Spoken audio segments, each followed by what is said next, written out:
Buenos días y bienvenido a la residencia del Hospital Costa del Sol. Yo soy Adolfo, residente de tercer año de cirugía ortopédica y traumatología, y os voy a dar las dos charlas sobre patología de miembro superior y la otra la de patología de miembro inferior. Antes de empezar, quiero enseñaros una de las diapositivas más importantes de esta charla, que es esta siguiente. Como dice Paulo Coelho, la residencia es una gripe que se pasa. Es decir, va a haber momentos muy buenos, pero también va a haber momentos muy malos. Y quiero que sepáis que esos momentos malos se pasan. Empezamos. Como en cualquier especialidad, para la traumatología y la cirugía ortopédica es muy importante la historia clínica, no solamente para saber lo que le pasa al paciente, lo que le duele, pero también es importante el mecanismo de acción para así conocer qué lesiones, además de la ósea, pueden estar, qué estructuras, perdón, además de la ósea, pueden estar lesionadas. Ese es el primer punto en una historia clínica. El segundo, como aquí vemos, son las pruebas de imágenes o las pruebas complementarias. Nosotros principalmente usamos la radiografía en dos proyecciones. ¿Por qué? Porque puede con una sola proyección dar falsas imágenes, como en esta del príncipe del Reino Unido. Que si vemos la ortogonal, vemos que no está insultando ni haciendo un feo a nadie. Además de la radiografía, podemos pedir, solicitar la ecografía, la tomografía computerizada y la resonancia. Pero además está la analítica sanguínea y vuestra pregunta será, ¿un traumatólogo pidiendo una analítica sanguínea? ¿Estamos locos? No, no estamos locos. La analítica sanguínea nos sirve, pues, por ejemplo, para ver si hay infecciones, para ver la leucocitosis o la USG, la PCR, pero también para valorar la hemoglobina, la posible pérdida de sangre en un paciente politraumatizado. Aquí vemos dos radiografías apilateral de la muñeca de un paciente, en el cual vemos una fractura de extremidad distal de radio. ¿Qué pasa? Ante cualquier fractura o luxación, cuando se va a reducir, es importante pedir una radiografía de control ortogonales para ver si la fractura está correctamente reducida o si la luxación está reducida. El tercer apartado, además de la anamnesis y las pruebas complementarias, es la exploración neurovascular distal. Vamos a empezar por el vascular distal del miembro superior. Está la arteria radial anterior a la tabaquera anatómica, fácilmente palpable. Y también está la arteria cubital, que es más difícil, está en el lado cubital. Para valorar cómo si hay una lesión vascular, se comprime ambas arterias, que esta prueba se denomina el test de Adams. Se colapsan las dos arterias y se libera una de ellas. Si vemos que después de quedarse blanquecina, es decir, isquémica, el apopejo de los dedos, luego vuelve a tener la coloración normal, quiere decir que esa extremidad tiene buena irrigación por la arteria que hemos quitado el colapso. Y luego el neurológico distal al tren nervio en la extremidad superior, el nervio cubital, que principalmente da la inervación en la imagen de la derecha vemos la inervación del nervio cubital en más oscuro, en el negro, en el número 2, el quinto dedo y la mitad cubital del cuarto. Y la lesión pues tendrá esa hipoestesia, parestesia y el dedo y la mano en predicador. El nervio mediano, su patología frecuente es el síndrome del túnel del carpo, que la compresión de este nervio a nivel del túnel del carpo, pues el paciente presentará esa hipoestesia en la parte más morada, lila, dependiendo de la persona que lo vea, ¿no? Para mí un poco más así morado. Número 1, y además tendrá pérdida de fuerza a nivel del primer, segundo y tercer dedo. Y el nervio radial, el paciente que viene con lesión del nervio radial, pues tendrá una impotencia para la extensión de los dedos y la mano, por lo tanto la mano estará caída. Y la hipoestesia en la imagen de la derecha es la número 3, que es azul.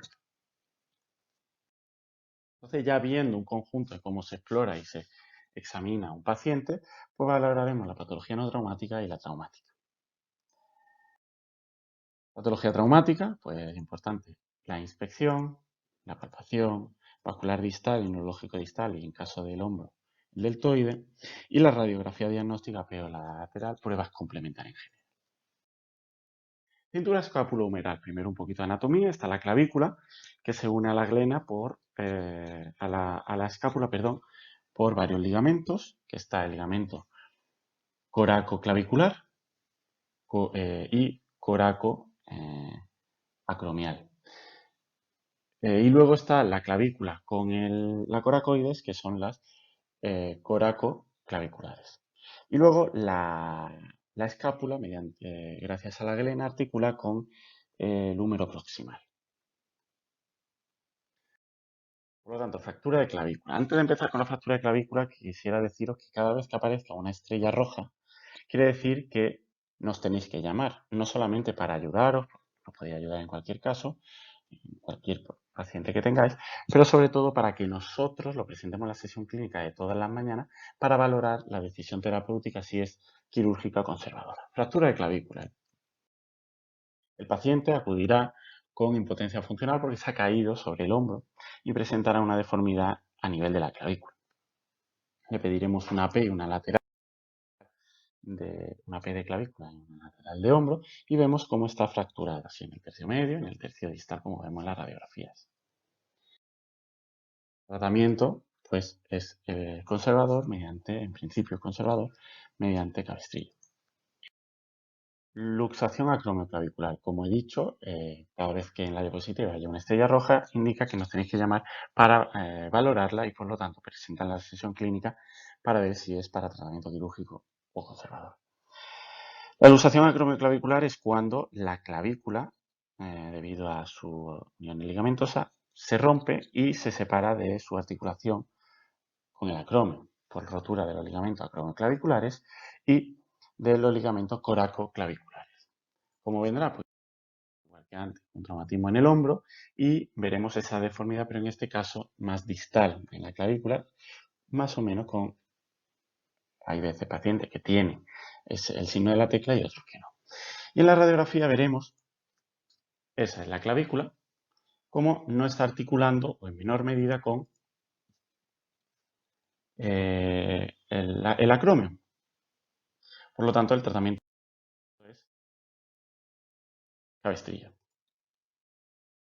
Luxación glenumeral. La luxación glenumeral es una patología bastante frecuente, cual el paciente acudirá sufriendo una caída, habiendo sufrido una caída con el codo en extensión y la muñeca en extensión.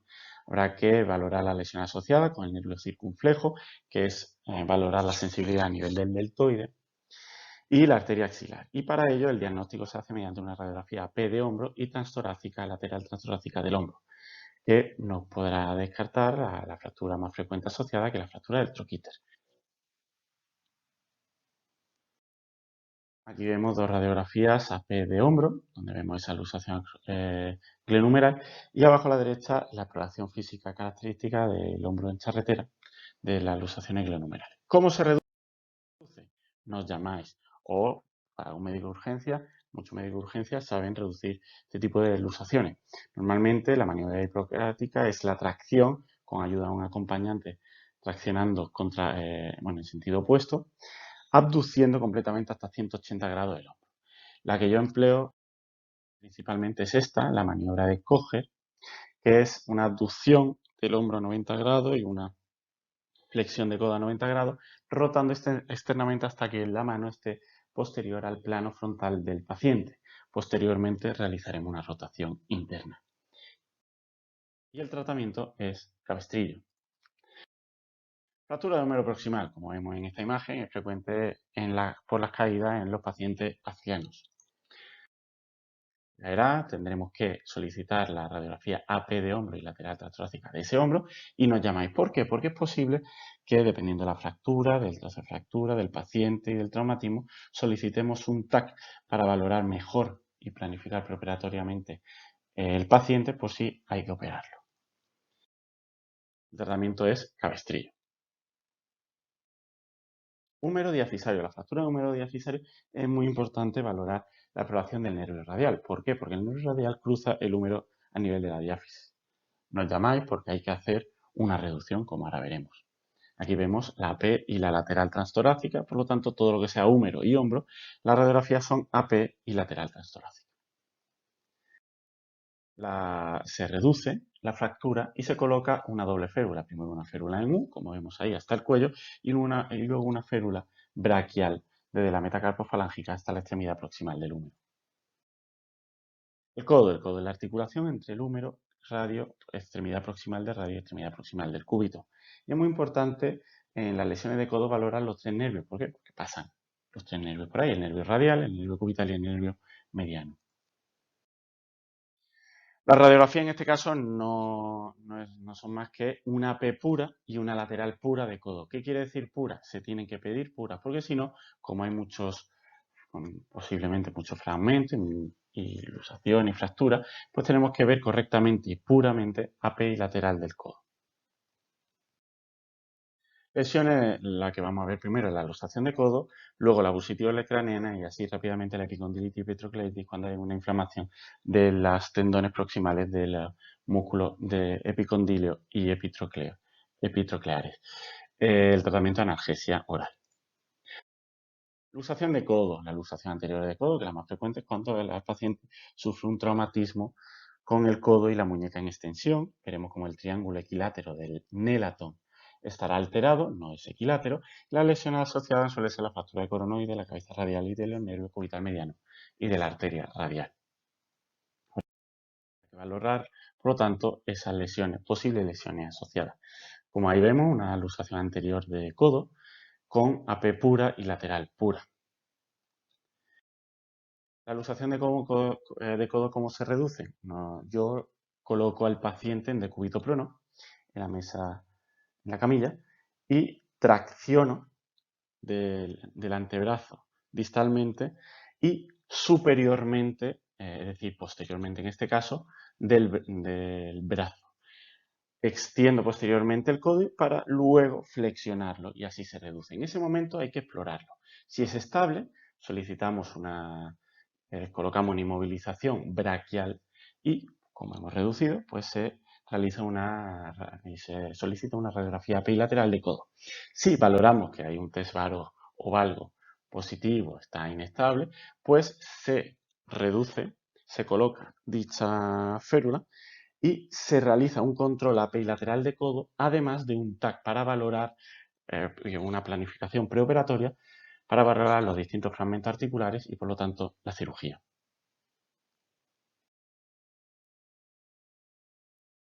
Inmovilización. Inmovilización, como he dicho, es una braquial desde la metacarpofalángica hasta la extremidad proximal del húmero. Bursito olecraneana es la inflamación de la bursa a nivel del olecrano. Puede ser de múltiples causas, pero el tratamiento en cualquiera de las causas es analgesia oral. ¿Qué pasa? Hay un caso excepcional, que es el diagnóstico diferencial con una bursitis olecraniana séptica. Cual habrá drenaje purulento, habrá una puerta de entrada, factores de riesgo como diabético, inmunosuprimido y por eso las flechas hacia el fonendo, por eso seguimos siendo médicos, habrá celulitis, fiebre y habrá que hacer una analítica sanguínea para ver la leucocitosis, la PCR y la OSG. Tratamiento normalmente antibiótico, pero hay veces que habrá que hacer un drenaje quirúrgico con limpieza de la bursa. Y ahora vamos a ver la patología de la extremidad superior infantil, que es muy frecuente en urgencias. La primera es la pronación dolorosa, que son niños de 2 a 6 años que mediante una tracción de su acompañante se le luxa la cabeza del radio. El niño vendrá con el antebrazo en pronación y lo más importante en este caso, ¿qué es? Tranquilizar a los padres porque te dirán que si tendrá secuela, que esto cómo puede ser, si se le puede repetir, es decir, se le tranquiliza y va muy bien. Se le reduce. ¿Cómo se reduce una pronación dolorosa? Hay dos formas. La primera es una extensión de codo con supinación y posteriormente una flexión o si no una hiperpronación del codo. Y luego la fractura de antebrazo, muy frecuente en los niños. Por ejemplo, aquí vemos una fractura de rodete. Es una lesión que no rompe las corticales. El tratamiento es una férula braquial, es decir, desde los metacarpos flángicos hasta la extremidad proximal del húmero de esa extremidad. Luego está la fractura en tallo verde. tallo verde coge un tallo del campo, lo rompe y no se cae, solamente como que se descuelga, está sujeto al tallo, pero está roto. Aquí vemos bastante 4 fracturas del tallo verde y en las 4 pues habrá que traccionar y colocar una férula braquial desde la metacarpofalángica hasta la extremidad proximal del húmero. Y aquí está la epifisiolisis con la clasificación de Salter-Harris. Fractura de radio distal. He puesto este título aposta para que os deis cuenta de una cosa. ¿Cuántos radios hay? Hay un radio derecho y un radio izquierdo. ¿Pero hay un radio distal y un radio proximal?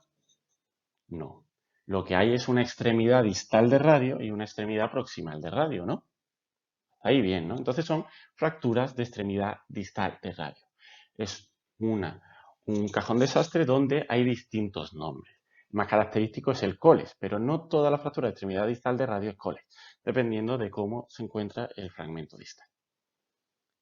En este caso, en el caso de en medio, sí es un coles, porque el fragmento está dorsal.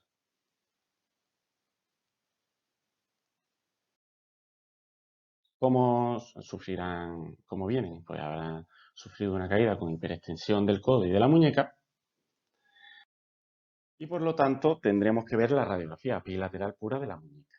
¿Qué pasa? En ese momento vamos con el paciente a la sala de yeso de urgencia y tranquilizamos al paciente y le decimos que le tenemos que colocar, que infiltrar anestesia en el foco de fractura.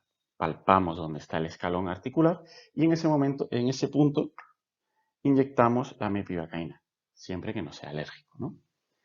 Y luego, ¿qué hacemos? Pues esperamos unos minutillos y vamos colocando los cazamuchachas. Por eso coloco ahí una estrella roja, porque la primera reducción siempre se hace en urgencia.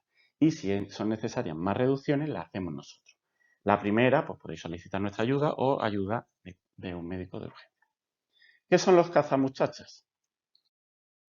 Pues no son ni Bertín Osborne, ni Romeo Santos, ni Julio Iglesias, ni tampoco Enrique Ponce, que es un tema bastante actual. Los cazamuchachas son unas vendas orilladas que cortamos, formamos un 8 y lo colocamos en los primeros 4 dedos, el pulgar, el índice, el corazón y el anular. Nos los abrochamos, los atamos, anudamos posterior a nuestro cuerpo y nos dejamos caer. Nos dejamos caer para traccionar. ¿Qué pasa? Si el fragmento es dorsal, traccionamos primero dorsalmente y luego lo llevamos a volar. Si el fragmento es volar, traccionamos volarmente y luego lo llevamos a dorsal. Ahora os lo vuelvo a explicar con otra radiografía, con otra imagen, perdón, diapositiva. Y colocamos un yeso de coles, que es un yeso cerrado que abrimos cubitalmente. Hay veces que de primera hora vemos que el tratamiento va a ser quirúrgico, pero de todas formas se reduce en urgencia el fragmento, la fractura. Y esto es lo que os quería enseñar. En un coles el fragmento es dorsal. El fragmento es dorsal, por lo tanto, primero tenemos que traccionar dorsalmente para luego llevarlo a volar. Si un Goyrand-Smith, el fragmento es ventral, por lo tanto habrá que traccionar ventralmente y cuando separemos el fragmento nos lo llevamos a dorsal. Fractura escafoide, el antecedente igual, un traumatismo con la muñeca en hiperextensión y cuando hacemos la radiografía podemos ver la fractura, pero en otras ocasiones no podemos ver la fractura en el escafoide. Presentará dolor en la tabaquera anatómica y si no vemos en la radiografía la fractura, pedimos radiografía en proyecciones de escafoide. El tratamiento es una férula, una inmovilización con prolongación del primer dedo funcional, como si estuviera cogiendo una lata de Coca-Cola. En ocasiones, ya sea en urgencias, se presenta en sesión clínica y va a cirugía en los próximos días o tras varias consultas, el tratamiento puede ser también quirúrgico. Fractura de metacarpiano, la posición funcional. La fractura de metacarpianos y base de la falange proximal de los dedos trinfalángicos, es decir, excepto del pulgar, se trata con un yeso, una férula intrínseco plú, que es un yeso una férula posterior hasta la parte proximal del antebrazo, con una ligera extensión de la muñeca, flexión de la metacarpofalángica y extensión de las interfalángicas. Si es del quinto dedo, pues se hace sindactilia con el cuarto. Si es del cuarto, pues se puede hacer sindactilia quinto, cuarto y tercero. Lesión del ligamento colateral cubital de la articulación del primer dedo metacarpofalángica. Suele ser una caída en pacientes que van andando con un bastón y se caen sobre el bastón. ¿Qué pasa? Presentarán dolor y en la exploración vemos cómo tendrá una inestabilidad a la exploración de la metacarpofalángica del primer dedo, realizando test de varovalgo. Tratamiento igual que el escafoide, una férula con programación del primer dedo, y en ocasiones habrá que hacer un tratamiento quirúrgico. Luxaciones del dedo, pues se reduce, se coloca férula de Prim o sindactilias. Fractura de la falange distal, férulas de Stack. Y las fracturas de la falange media y de la extremidad distal de la falange proximal, sindactilia. Repetimos, fractura de la falange distal, Stack. Fractura de la falange media, sindactilia. Extremidad distal de la falange proximal, sindactilia. Extremidad proximal de la falange proximal y metacarpiana, férula en intrínseco plus. Lesiones tendinosas. La valoración de las lesiones tendinosas se tienen que hacer en urgencia, ya tenga herida o no. Hay que saber que el pulgar tiene dos extensores, el extensor largo para la interfalángica, el extensor corto para la metacarpofalángica, y luego el resto de los dedos tiene un extensor, excepto el índice y el meñique, que tienen dos. Por eso podemos hacer el signo del ROC. Habrá que explorar articulación por articulación en la extensión. Y los flexores igual, está el tendón del flexor digital profundo, que flexiona la interfalángica distal, y el tendón del flexor digital superficial, la interfalángica proximal. Habrá que explorarlo, pulgar, el flexor largo, el flexor corto, el flexor superficial y el profundo. En cualquier caso, habrá que dar una vacunación antitetánica y una limpieza por nuestra parte. ¿Qué pasa? Si tiene lesión, nos llamáis. Si no tiene lesión tendinosa, no es necesario la llamada, porque nosotros valoraremos la lesión tendinosa y tendremos que suturarla si hay, ya sea en quirófano o en la sala de curas. Ahora vamos a continuar con la patología del miembro inferior. Como os he dicho al inicio del anterior, hay 3 diapositivas que son muy importantes para la residencia, no solamente para urgencia, que es el grueso de esta charla, sino para la residencia en general. Y es la siguiente.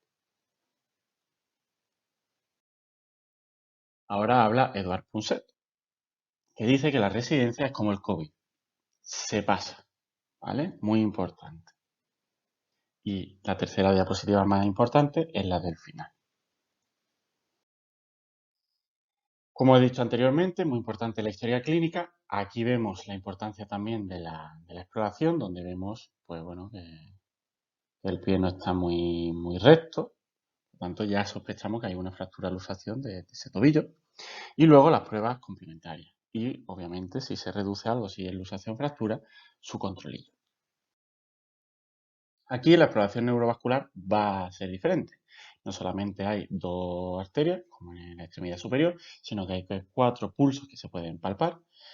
Está de izquierda a derecha el pulso femoral, el pulso popliteo, abajo a la derecha el pulso tibial posterior y arriba a la derecha el pulso pedio.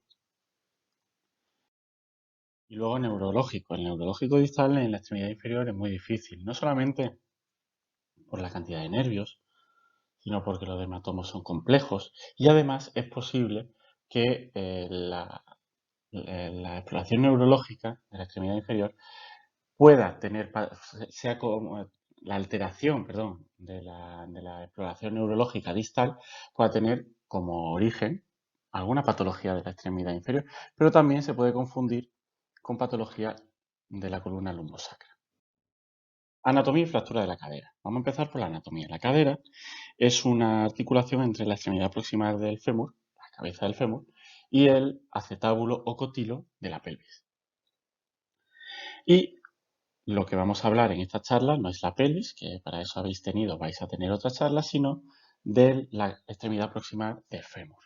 En este caso, las fracturas del fémur se pueden dividir si afectan a la cabeza, que se llaman capitales o de la cabeza del fémur. Luego están del cuello o subcapitales, que es cuando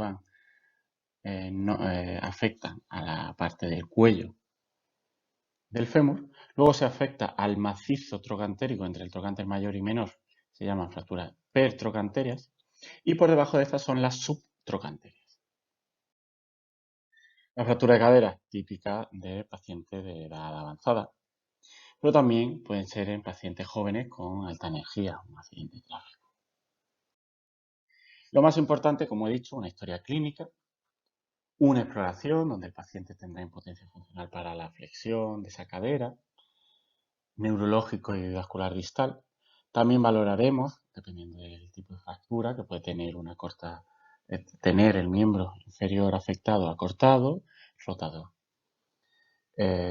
o no rotado, dependiendo. Y luego habrá que realizar una prueba complementaria. En este caso, las radiografías que se emplean son la AP de pelvis, repito, AP de pelvis y axial de cadera afectada, de la cadera fracturada. No vale con AP y axial de la cadera fracturada. Tiene que ser AP de pelvis para valorar una con respecto a la otra y la axial de la cadera fracturada para ver dónde está la fractura. Tras ello, tenéis que solicitar la analítica sanguínea, un electrocardiograma y una radiografía de tórax, es decir, un preoperatorio completo, y dejarlo en ayuna y pruebas cruzadas, además de colocar la tracción blanda. Ya se coloca en urgencia, lo colocamos nosotros. Y nos llamáis 757-603. ¿Por qué? Porque lo más seguro es que esa fractura de cadera se vaya a ingresar para operarse ese mismo día o en los días próximos. Luxación de prótesis de cadera. Una patología un poquito menos frecuente. El antecedente es que el paciente ha sido intervenido en la prótesis de cadera y, como le decimos antes de operarse, no deben de sentarse en sitios bajos ni cruzar las piernas. Bueno, pues los pacientes o se le olvida o les da igual y lo hacen. En ese caso, pues le historiamos al paciente, luego exploramos al paciente, en este caso vemos cómo está rotado internamente y acortado, y en la radiografía AP de pelvis vemos cómo está luxada. ¿Qué pasa? En ese momento nos llamáis, ¿por qué? Porque es una urgencia traumatológica. Nos llamáis porque hay que sedar al paciente en urgencia y traccionar para reducirle la luxación. ¿Qué pasa? Hay veces que se puede hacer en urgencia y otras veces que es muy compleja y se necesita cirugía. Fractura de fémur diafisario y supracondilia. Aquí vemos varias fracturas de fémur diafisario y supracondilia. ¿Qué pasa? Suelen ser pacientes ancianos con baja energía o accidentes de tráfico los jóvenes. Acudirán con un hematoma o sin hematoma, pero con dolor en el muslo, con impotencia funcional. Se debe realizar siempre, siempre, siempre una radiografía P y lateral de fémur completo. Repito, siempre, siempre, siempre una radiografía apilateral de fémur completo y de rodilla. ¿Por qué? Porque estamos hablando de fémur diafisario y supracondilia. Y hay veces que hay que solicitar también TAC o angioTAC para valorar la planificación preoperatoria como están los fragmentos articulares. El preoperatorio igual, electrocardiograma, tórax y una analítica. ¿Por qué? Porque tenemos que ver la hemoglobina, es decir, ver si está sangrando y inestabilizándose el paciente. Y como siempre, los pulsos neurológicos y tal. ¿Qué emergencia hay? Es grave porque puede desangrarse y también producir un embolismo graso. ¿Qué pasa? Es una urgencia traumatológica. Nos tenéis que llamar una vez diagnosticado con el preoperatorio completo, con la analítica, radiografía tórax y electrocardiograma y avisar a traumatología. Fractura de rótulas. La fractura de rótula el paciente referirá a un traumatismo en la rodilla, de forma que se cae de rodilla, presentando impotencia principalmente a la extensión de la rodilla. En la radiografía apilateral de rodilla vemos por ejemplo, en este caso, una fractura transversa de rótula y no tenéis que llamar. ¿Por qué? Porque en ocasiones esa fractura necesita presentar en sesión clínica para decidir si tratamiento conservador o tratamiento quirúrgico. En urgencia, el tratamiento que se tiene que colocar es una órtesis en extensión. La luxación de rótula, menos frecuente, también nos tenéis que llamar porque tienen peculiaridades. Suelen ser mujeres jóvenes que tras realizar un ejercicio, pues refieren que el hueso de la rodilla se le ha ido. Entonces, pues en ese momento, hueso de la rodilla que se le ha ido, una luxación de rodilla. No, no os preocupéis, es una luxación de rótula. Vienen ya reducidas. Por lo tanto, se solicita la radiografía AP lateral y axial de las rodillas y vemos que está luxada. Normalmente, como he dicho, vendrá reducida. El tratamiento es una órtesis en extensión. Artrocentesis. La artrocentesis no es una patología frecuente, es un medio diagnóstico y un tratamiento de las patologías, una patología de rodilla. El paciente acudirá porque se le ha hinchado, ha aumentado el tamaño de su rodilla, según refiere. En la exploración, pues vemos cómo habrá peloteo rotuliano y se debe de hacer una una lateral de rodilla para ver que no haya otra cosa debajo. ¿Qué se hace? Una artrocentesis, pues en muchas patologías, como en la siguiente diapositiva veremos, la rotura de los ligamentos cruzados, por ejemplo, ¿no? ¿Qué se hace? Con unos guantes estériles y unas gasas con betadine se limpia todas las rodillas. En ese momento se palpa el ángulo superior externo de la rótula, en este caso estará aquí, más o menos, y luego con una aguja intramuscular o un abocat y una jeringa, que cuanto menor volumen tenga, más fácil es extraer el líquido, introduciremos la aguja o el abocat 1 centímetro posterior a este punto superior externo de la rótula, 1 centímetro posterior más o menos, proximal, perdón, posterior y proximal de ese punto superior externo de la rótula, inyectamos, palparemos que está blandito, tendrá líquido, entonces inyectamos. Suele ser hemático, la rotura del ligamento cruzado, o seroso en algunas patologías reumatológicas. Lesiones de ligamentos meniscales, muy frecuentes, sobre todo en pacientes jóvenes que después de hacer un ejercicio, ya sea de rotación, con varo, valgo y flexión, pues notará un dolor e inestabilidad en la rodilla. Muy importante la exploración física con los siguientes test, que son el test de Apri y McMurray para los meniscos y los ligamentos en la cajón anterior y posterior y el pivot shift. Para lesiones meniscales, a la izquierda vemos el test de Apli, que es en decúbito prono, y mediante una flexión de la rodilla traccionamos y comprimimos la rodilla con rotación externa o interna de la pierna para valorar la lesión de uno u otro ligamento, al igual que la compresión en el test de McMurray de cúbito supino con rotación interna o externa de la rodilla. Para las lesiones ligamentosas se hace el cajón anterior, que es el que vemos aquí, el Lachman, y también podemos utilizar el pivot shift. El tratamiento dependerá de la lesión del paciente, de su actividad física y también de la lesión que tenga. Puede ser una artrocentesis para liberarle, un vendaje o una ortesis en extensión. Bursitis anserina. Bursitis anserina se puede desgranar en tres partes. Bursa, itis, inflamación de la bursa, y anserina quiere decir, es el nombre que se le da al grupo, a la especie de los gansos. Por lo tanto, es una inflamación de la bursa de la pata de ganso. Tendrán dolor en la cara anterior interna de la extremidad proximal de la tibia, con antecedente de actividad física, un dolor localizado, y el tratamiento es analgesia oral. Fractura de meseta, también nos llamáis, suelen ser de baja o hasta incluso alta energía y pueden comprometer la vascularización y el neurológico distal. Por eso es muy importante en esta patología, esta fractura, la exploración neurológica y vascular. Tendrá también mucha lesión de partes blandas, ¿no? Se diagnostica con una pega, una lateral de rodilla y es muy importante en algunas ocasiones para la planificación preoperatoria y para conocer cómo están los fragmentos articulares, un TAC o incluso un angioTAC en ocasiones. En urgencia, el tratamiento depende de la lesión del paciente y de la lesión asociada, pero en general suele ser una férula inguinopédica, una ortesis en extensión, además del vendaje, una tracción transcalcánea colocada por nosotros o, dependiendo si hay lesiones asociadas o muy graves, lo meteremos de urgencia, de cirugía más o menos urgente. Fractura de tibia diafisaria, aquí vemos un jugador de la Real Sociedad, o también podemos recordar la fractura de tibia diafisaria de David Villa, en el Barcelona. Pueden ser abiertas con una gran parte de lesión de parte blanda, con una gran lesión de parte blanda, y por lo tanto la radiografía que se tiene que pedir una PI lateral de la tibia. Y en ocasiones, si es muy distal, pues podemos decir que es diafisaria, pero puede llegar al tobillo y por lo tanto necesitamos un TAC.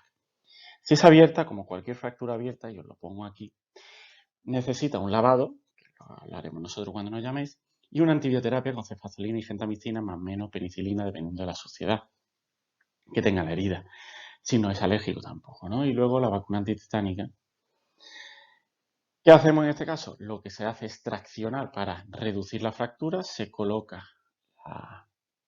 la férula inguinopédica, por ejemplo, una tracción transcalcánea y se hace un control por reducción. Y la complicación aquí grave es el síndrome compartimental.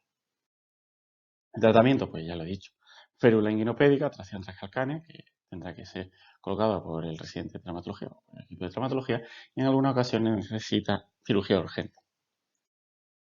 Tobillo, la segunda estrella de esta charla, el segundo punto importante, además de la cadera, está el tobillo. La fractura y el esguince, como vemos en esta imagen que ya he puesto, pues muy importante la inspección. Aquí, si antes era una fractura de luxación de tobillo, aquí vemos una fractura de luxación de tobillo abierta. Antes de empezar con la patología es importante destacar la anatomía. El tobillo está formado por la tibia, el peroné distal que articula con el astrágalo. A nivel medial está el ligamento, el maleolo medial, que es este, que tendrá ligamentos. El más importante es el ligamento deltoideo, que es el que vemos aquí, que es un conjunto de varios ligamentos, todos estos, principalmente. Y luego en la cara lateral está el ligamento peroneo astragalino anterior y posterior y el calcáneo peroneo. Pero el más importante es el ligamento peroneo astragalino anterior. Esguince. Por paciente dirá que ha tenido una torsión, que se le ha doblado el tobillo. Presentará dolor en ambos o en un maleolo y puede presentar hematoma. En la exploración hay que palpar si tiene dolor en el ligamento deltoideo, en la cara anterior y medial, ligamento peroneo astragalino, en la cara anterior y lateral, base del quinto metatarsiano, en el maleolo medial propiamente dicho, en el maleolo lateral propiamente dicho.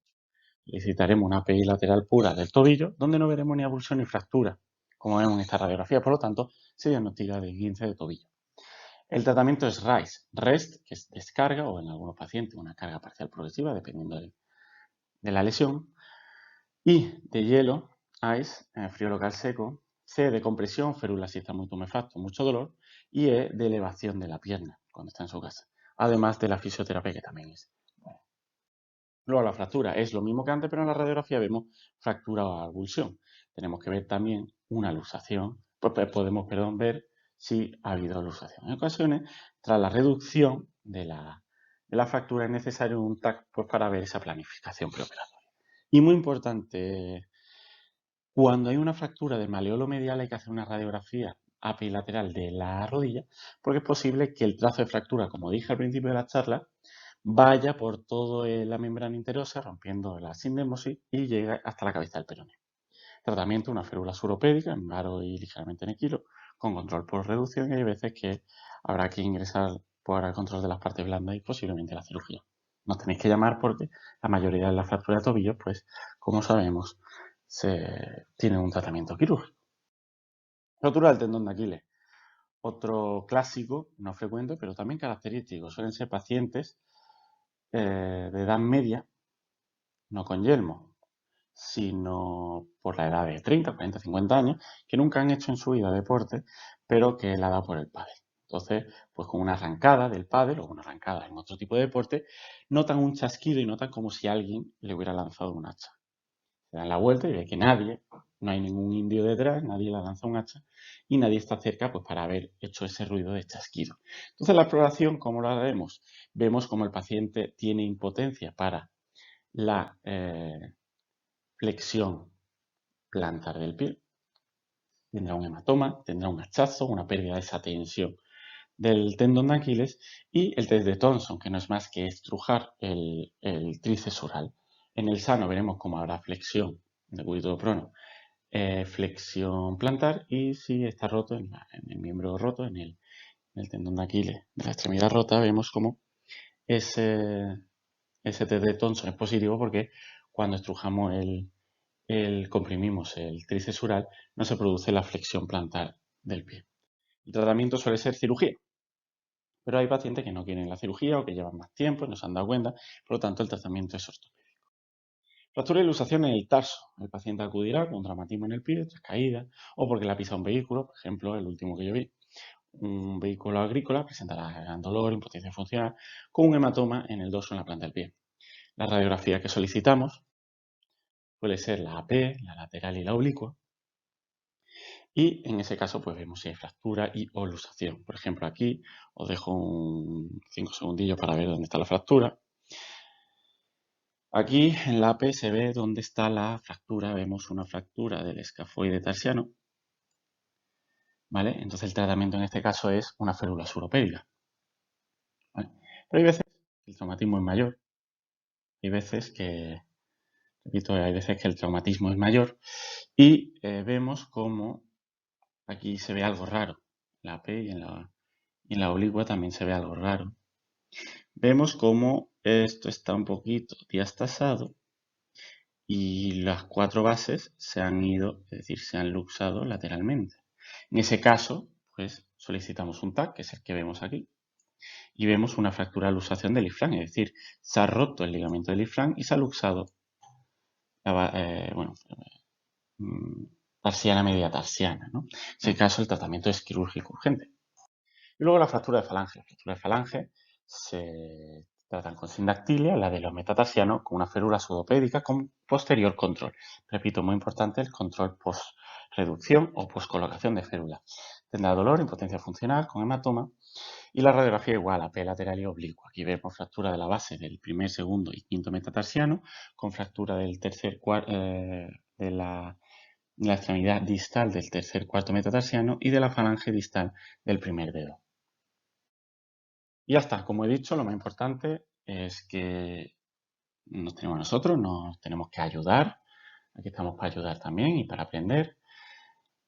La residencia se pasa, son 4 o 5 años dependiendo de la especialidad. Importante disfrutar, aprender. Y, como he dicho, la tercera cosa más importante a nivel de traumatología del miembro inferior es que si se va a inmovilizar hay que dar enoxaparina para evitar la, eh, la formación de trombos, ¿no? Lo dicho, aquí estamos para ayudar, nos llamáis y acudimos lo más rápido posible. Si necesitáis alguna ayuda, aquí estamos.